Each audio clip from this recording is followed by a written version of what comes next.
Eu estou aqui advogando o seguinte, que não pode ser idiomas, porque Paulo, ele é claro quando ele diz, porque quem fala em outra língua não fala a homens, pastor César. Qualquer idioma falado é para a linguagem humana. Paulo não está falando para anjos aqui. Paulo não está dizendo de uma linguagem sobrenatural, ele está dizendo, fala a Deus. Visto que ninguém entende. Como eu disse, se tiver uma pessoa aqui, eu começar a falar em mandarim, e tiver uma pessoa aqui em mandarim, ela vai entender. E Paulo continua a falar dizendo, e em espírito fala mistérios. O que é mistério na Bíblia? É algo que é incompreensível à lógica humana. Por exemplo, Paulo fala do mistério do evangelho, que foi revelado. Paulo fala... que é outra coisa, né, dentro do contexto. Não, eu estou explicando mistério. A palavra é mistério. Mas vai depender do contexto usual, mas tá bom. Manda lá.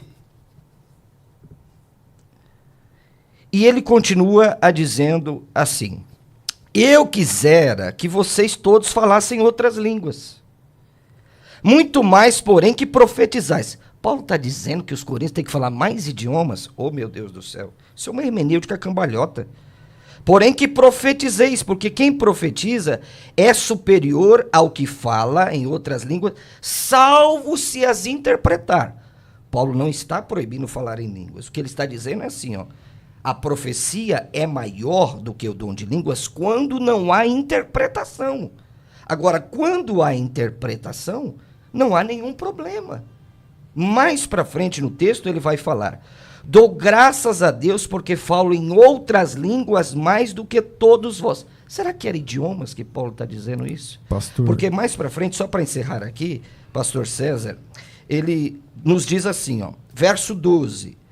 Assim também vós, visto que desejais dons espirituais, 1 Coríntios capítulo 12, procurai, pois, progredir para a edificação da igreja. Pelo que fala em outra língua, deve orar para que possa interpretar. O 15. Que farei, pois? Olha o que Paulo diz. Orarei com o espírito, mas também orarei com a mente. Cantarei com o espírito, mas também cantarei com a mente. Então não pode ser idiomas humanos. Como é que uma pessoa em línguas humanas vai cantar em espírito? Isso não existe. Ok, pastor Guilherme. Ok, então o pastor acha que eu não respondi, ou talvez eu não respondi como ele quis que eu respondesse. Mas, voltando ao texto de 1 Coríntios, capítulo 14, versículo 2, para mim é uma ironia, visto que lá em 1 Coríntios, capítulo 12, verso 7, ele fala que os dons têm por objetivo, visto que vivemos em comunidade, eu acredito numa tricotomia um pouco diferente, corpo, alma e comunidade, o ser humano faz sentido em comunidade. E nessa comunidade, ele está dizendo que os dons têm por objetivo servir ao próximo e não um interesse egocêntrico.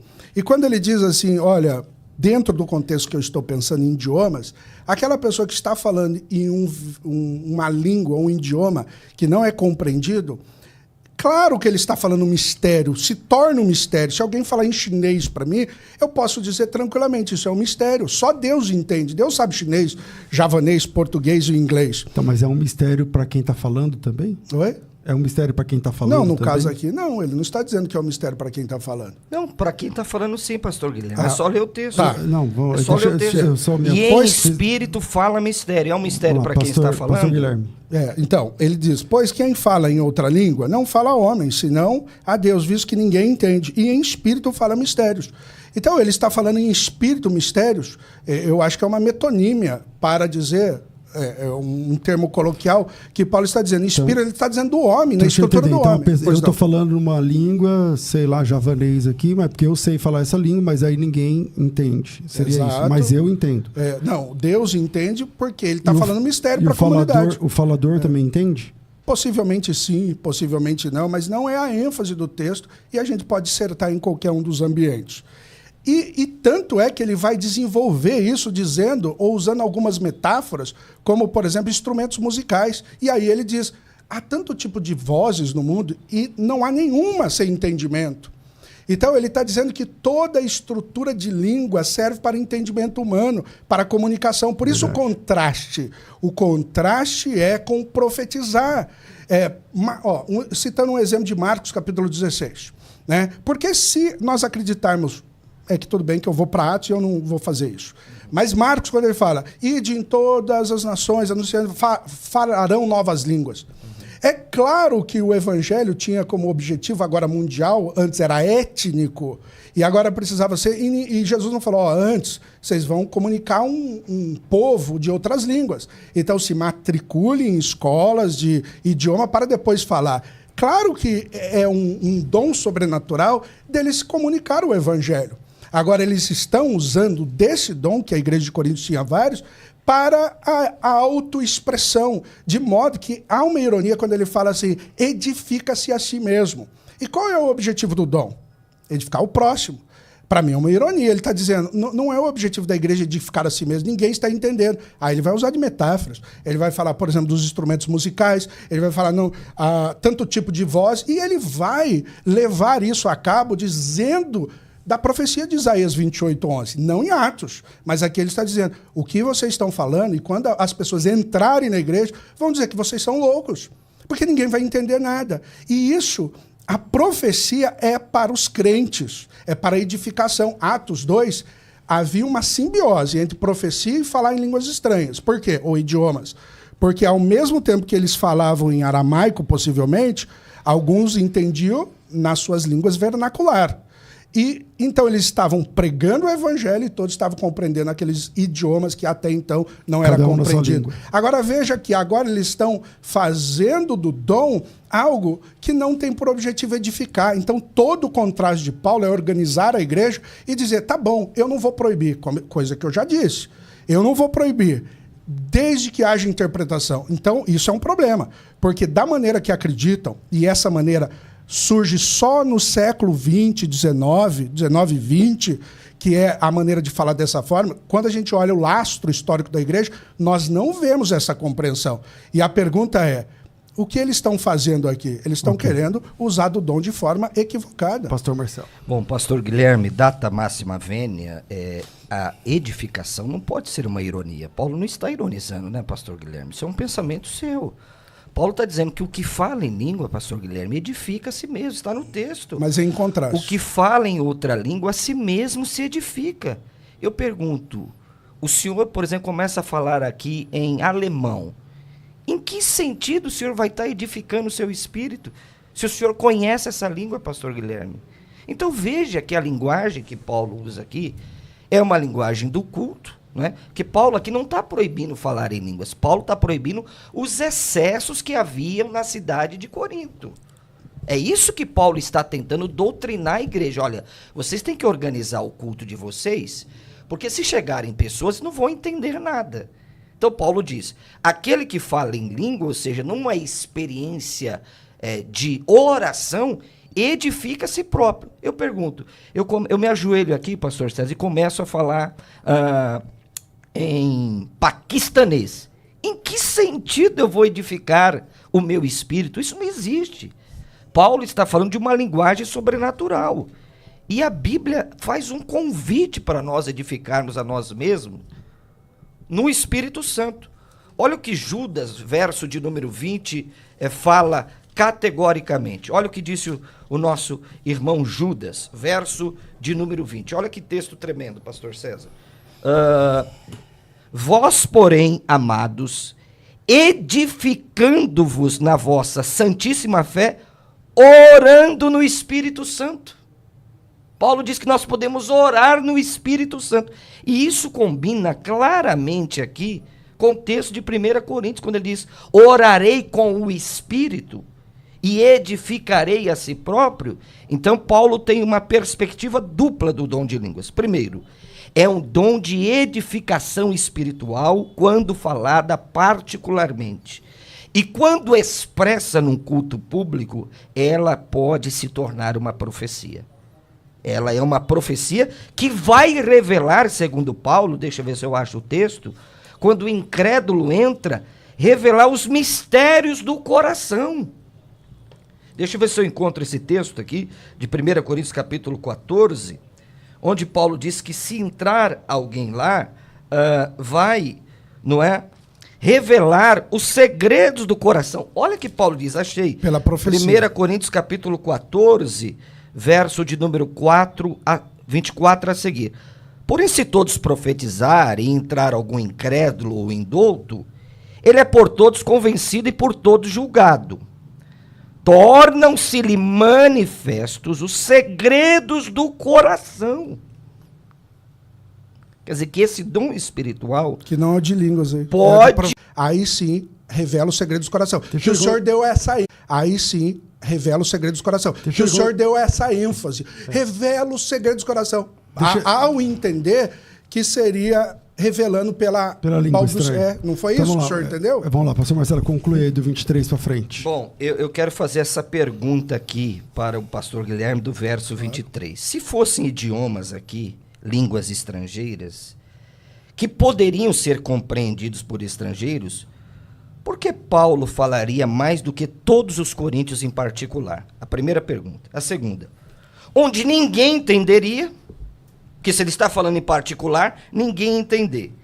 Em vez de falar à igreja onde os visitantes estrangeiros poderiam entender, não tem nexo. Depois.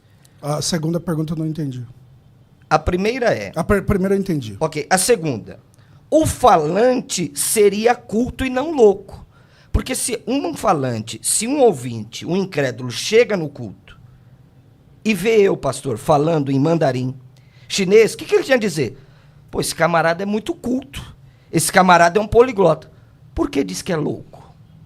Entendeu Entendi. A pergunta? Entendi. Ora, se eu estou falando mais línguas e são idiomas, essa é a pergunta que eu faço. Não, o visitante ia dizer, camarada, eu vou vir nessa igreja aqui. Porque um fala holandês, outro fala tailandês, outro fala japonês. Aqui é uma geração de poliglota. Mas como é que Paulo termina o versículo? Ele termina assim, ó...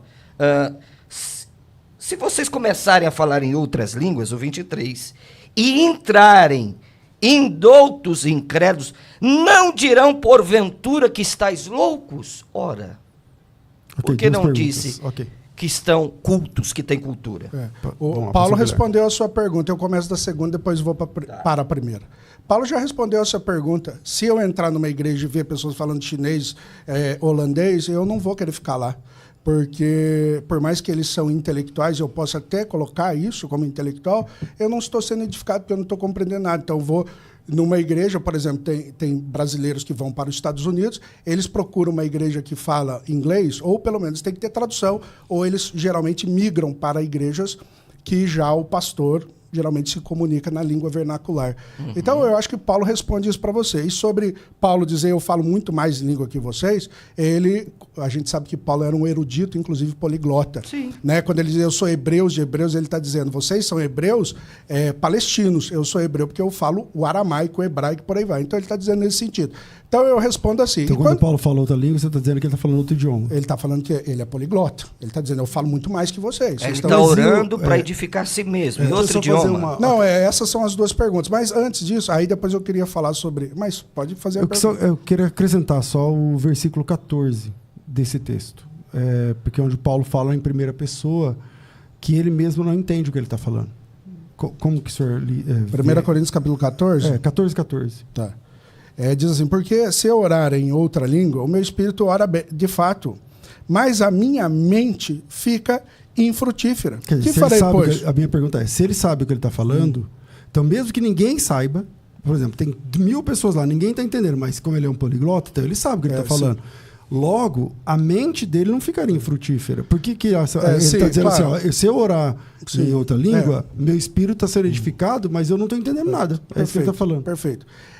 O Paulo era um poliglota, você reconhece isso? Claro. E você reconhece que Atos capítulo 2, o idioma era sobrenatural? e mesmo sendo idiomas? Não, eu acho que em Atos capítulo 2, o milagre acontece mais no ouvido de quem está ouvindo Não, do que na língua de quem está falando. Perfeito. Porque eles falam assim, esses homens não são galileus? Sim, como cada um está ouvindo em sua assim, própria língua. Eu acredito assim também. Então o dom está onde? No falar, porque seria difícil, visto que tem, vamos supor, 9 nações. Exemplo, não sei quantas tem. Tem 9 nações. E uma pessoa está falando, então tem que ser no ouvido. Porque aquela pessoa que está falando aramaico. Você está falando a todos. Está falando a todos. Então, seria lógico que o senhor está falando, correto? Mas a gente tem que reconhecer que Paulo é poliglota. O senhor reconhece? Não, eu acredito que Paulo, claro, okay. Sempre. Mas tá, é que nesse versículo ele fala assim, isso que eu quero fazer, isso que eu quero explicar. Mas o senhor reconhece que o dom sobrenatural da língua, Pedro, ele compreendia a língua que as pessoas estavam entendendo? Pedro? Pedro, quando, por exemplo, tem lá os macedônios, os romanos, que falavam em latim. Não, mas, senhor Guilherme, ele perguntou sobre Paulo, querido. O senhor já voltou para Pedro? Vamos lá. Não, mas deixa ele concluir. O que tem usado Explica, Pedro? Qual é o problema de usar Pedro? Não tem problema. Desde que eu fizer a conexão e o princípio da causalidade, não há nenhum problema. A não ser que o senhor estabeleça critérios que eu não posso falar de Pedro. Mas então, voltando, o que quer dizer é que, de fato, existem dons sobrenaturais que a pessoa comunica e não compreende o que comunica. Mas quem recebe entende o que é comunicado. Mas o senhor tem um exemplo? O senhor tem um exemplo? Claro, Atos capítulo 2. Então, mas Atos capítulo 2, nós dois concordamos. Quando o senhor falou assim, eu também creio assim. Que eles estavam falando na língua deles, que eles conheciam, mas estava cada um entendendo a sua própria língua. Exatamente, então, esse é o exemplo. Agora, então, mas Atos 2, o Pedro sabia o que ele estava falando. Pedro sabia o que estava falando. Então, aqui em Coríntios 14, o Paulo está dizendo, eu estou orando e não estou entendendo nada. Sim, ele está orando e não está entendendo nada. O dom sobrenatural de língua pode ser nos ouvidos, mas pode ser na comunicação. Pode ser na comunicação, e na comunicação ele não está entendendo. Então ele fala, eu estou orando bem, mas o meu espírito está sendo edificado. Né? Muitas vezes você não entende tudo que está acontecendo no culto, mas ali está infundindo graça em você. Entendeu? Agora, voltando. Quando o pastor ele disse de Judas, fazendo menção, mas antes ele citou um exemplo, e esse exemplo ele falou assim, é a mesma coisa eu dobrar meu joelho aqui e orar em mandarim. Não seria uma loucura eu estar orando em mandarim? Então, e você está se edificando orando em mandarim? No caso, ele falou que sim, mas seria uma loucura eu orar em mandarim. Então, repare que ele falou, como que Paulo usa isso no sentido negativo? Mas quando ele usa no sentido negativo, ele usa em contraste. E o contraste é para dizer de um dom que é a profecia. E aqui eles estavam usando esse dom de forma desorganizada, desordeira, de modo que eles não estavam compreendendo. Mas aqui o texto, baseado em 1 Coríntios capítulo 12, versículo 7, serve todos os dons para edificação. Okay. E aquela pessoa estava se edificando e não edificando a igreja, isso que Paulo quis dizer, por isso que a ênfase é profecias. Pastor Marcelo. O pastor Guilherme ele tem que correr do texto, não tem jeito. Ele tem que apelar totalmente a Atos 2, que é idiomas, e aqui eu concordo com ele plenamente, só que 1 Coríntios capítulo 14 não pode ser idiomas, por causa do verso 14, por causa do verso 23, por causa do verso 2, em espírito fala mistérios a Deus. Paulo está dizendo, eu estou batendo nessa tecla aqui desde o começo, porque quem fala em outra língua não fala a homens. Quando Pedro pregou lá no sermão de Pentecostes, ele estava pregando para quem? Para Deus? Para as pessoas. Então as pessoas entendiam. Agora, essa língua de 1 Coríntios capítulo 14, isso aqui, pastor Guilherme, é um checkmate no cessacionismo. Está falando a Deus, visto que ninguém entende, e em espírito fala mistérios. Eu pergunto, volto a perguntar, reitero, faço novamente a pergunta. Como é que uma pessoa está falando em uma língua estrangeira e ela está orando em espírito, em mistérios, e em espírito fala mistérios? Isso não tem nexo, gente. Isso a gente tem que ser um pouco racional. Está falando de uma linguagem sobrenatural. Está falando de uma linguagem espiritual. Até porque, capítulo 14, nem tem a palavra dialectos aqui. Aqui é glossa. O senhor falou que era intercambiáveis de Atos 2? Não, lá. Lá Então, usa intercambiar- dialectos, lá. Atos 2, sim. E o Atos sentido 2, lá. natural da palavra? Atos 2, sim, dialectos, Glossa. glossa. Lá não tem. Eu estou de acordo com você. O problema é quando chega aqui, que é uma diferença tremenda. E o sentido natural do contexto? Fala a Deus, não entende e em espírito fala mistérios. Então não pode ser, por exemplo, Atos capítulo 2. Está pregando para falar para incrédulos, é isso? Para falar as grandezas de Deus para incrédulos. Aquelas línguas são para incrédulos? Também. Também. E como é que o senhor... Atos 12, 13. 2:13, ok. Que zombavam da pregação. Isso. Sempre vai haver incrédulo. Então essas línguas que A não ser que o você... senhor acredita no universalismo, mas sempre vai haver. Mas quem está falando universalismo? Não, não, tudo querido? bem, mas o senhor perguntou se há para incrédulos, e eu falei que sim, e o texto está dizendo que sim. Tá, então as línguas de Atos 2 é para a evangelização dos incrédulos? É lógico que sempre tem que ser para incrédulo. Como é que você vai evangelizar É crédulo? lógico? Ué, lógico sim, o senhor vai evangelizar alguém que já crê? Tá bom. Como é Não, que não, o senhor concorda ou não? Peraí, como é que o senhor Não, explica? o senhor concorda ou não? Deixa eu responder, querido. Não, mas É que assim, o que vocês estão chamando de incrédulos? Porque assim, É, lá lógico. no texto, no capítulo 2, versículo 5, está escrito assim: estavam habitando em Jerusalém judeus, homens que eram piedosos, vindos de todas as partes, de todas as nações debaixo do céu. Então a Bíblia chama eles de homens Mas piedosos. o que é piedoso? Então é isso que O eu senhor falei. sabe, né? A gente precisa definir o que é o tal do incrédulo. Porque esses caras, eles eram piedosos. Eles não tinham a experiência da salvação em Cristo porque eles praticavam o judaísmo. E a gente está naquele Isso. entroncamento do Perfeito. judaísmo para o cristianismo. Mas Mas dizer que eles havia eram judeu- incrédulos, incrédulo é aquele que não crê, né? Então, Não, eles não criam em Cristo, mas Isso. eles eram incrédulos. Mas piedosos, por exemplo, Atos capítulo 10 fala de Cornélio e fala que ele é piedoso. e não era salvo. Que havia alguns grupos que fazem essa maneira de avaliar. Tem os que são os judeus que circuncidados, aqueles que aderem à fé judaica, mas não aceitam a circuncisão. Aí eles colocavam como um grupo distinto chamado piedosos. Não sei se o senhor concorda com isso. Mas, basicamente, piedosos seriam aqueles grupos que estavam ali, mas, de repente, não passou por todos os ritos do judaísmo. Possivelmente seria isso.